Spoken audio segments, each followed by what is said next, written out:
Using circuit boards, computer coding, and digital audio, fifth graders at Greenwood Elementary are bringing their research presentations into the 21st century.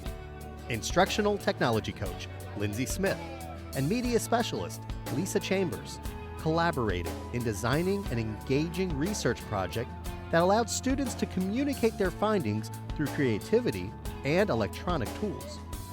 Using their weekly library time, students worked in pairs to complete each phase of the elaborate project. After researching animal adaptations, which satisfies multiple Virginia SOL requirements, the students began designing their interactive and informative posters.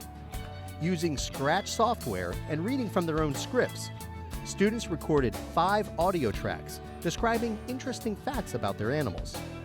On the poster itself, each team built pressure-sensitive buttons with conductive foil. After attaching makey-makey boards to their poster with alligator clips, the students used coding to designate which audio clip would play when the buttons were pressed. By completing their projects, the students expanded their skills in researching, teamwork, and problem solving, while also gaining valuable career insights to computer programming and network services. If you ever need to know how music impacts the growth of plants, how clean your drinking water really is, or the best brand of popcorn to pop, students in Newport News Public Schools have the answers for you. At the 39th Annual All-City Science, Engineering, and Technology Fair, over 200 young scientists presented their groundbreaking discoveries. At Heritage High School on a Saturday morning, 60 professional scientists, engineers, and educators volunteered their time to judge the wide range of topics that middle and high school students spent weeks researching and testing. In each category, students eloquently presented their findings, answered questions from the judges, and were offered suggestions to improve their projects. 55 of these students have been invited to the regional Tidewater Science and Engineering Fair at ODU in March. While the traditional science projects were presented, 10 middle and high school teams competed in the STEM Engineering Design Challenge.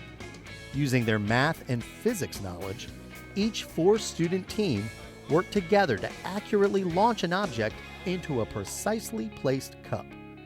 Gildersleeve Middle and Warwick High Schools were the winning teams. For many students, this type of learning and self-driven exploration will open doors of opportunity in the sciences for years to come. When it came time to learn about buildings, teachers at all 4 First Step preschool programs in Newport News Public Schools made the learning process engaging, creative, and relevant for the 4-year-old scholars. The unit of study on buildings started with a tour through each school's neighborhood.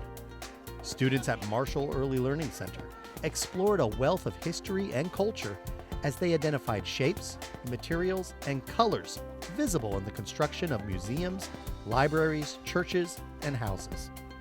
Thanks to Newport News police officers, students stayed safe from traffic while making illustrations of their observations.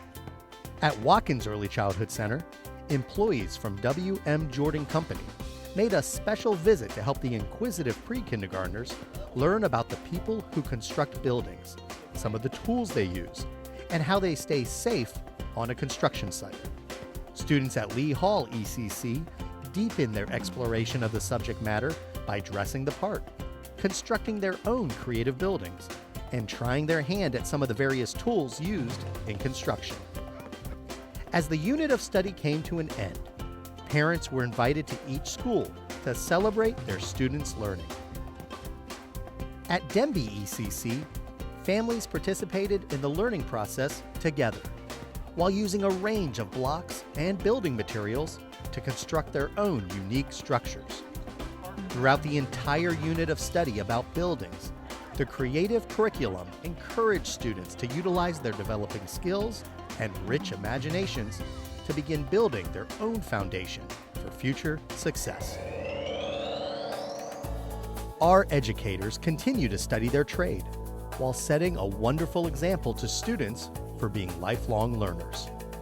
At Carver Elementary, 30 classroom teachers participated in a Tech Expo to learn firsthand how to effectively incorporate new technology into their daily teaching. Carver's instructional technology coach, Shannon Floyd, organized multiple hands-on stations for teachers to rotate through.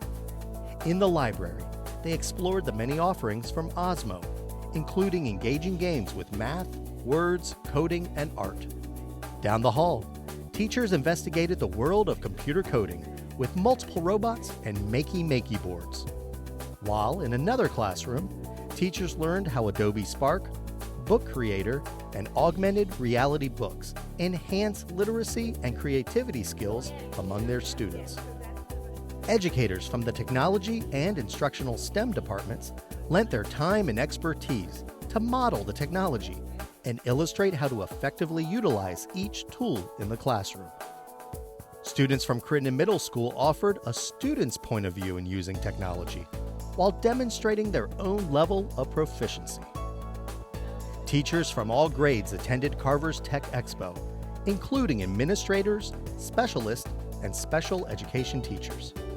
Some have already begun using the new tools in their classroom. By participating in the expo and utilizing the available technology, teachers will gain valuable professional development points towards their teaching recertification.